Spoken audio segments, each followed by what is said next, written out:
আসসালামু আলাইকুম রহমতুল্লাহি ওয়া বারাকাতুহু। আজকে আমরা আলোচনা করব রাসূলুল্লাহ সাল্লাল্লাহু আলাইহি সাল্লামের সবচেয়ে প্রিয় সুন্নাত নিয়ে। রাসূলুল্লাহ সাল্লাল্লাহু আলাইহি সাল্লামের সবচেয়ে বড় সুন্নাত ছিল দাওয়াত, বিশেষত অমুসলিম ভাই বোনেদের মাঝে দাওয়াত।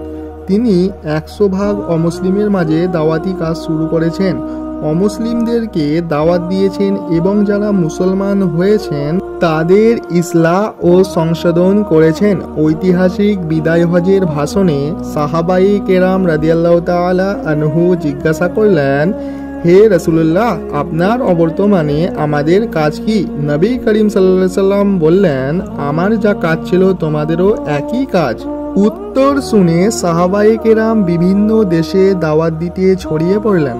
এখন প্রশ্ন হলো, তারা বিভিন্ন দেশে সফর করে কাদেরকে দাওয়াত দিয়েছেন? অবশ্যই অমুসলিমদের কাছে ইসলাম প্রচার করেছেন এবং লোকেরা দলে দলে ইসলামের সুশীতল ছায়াতলে আশ্রয় গ্রহণ করেছেন।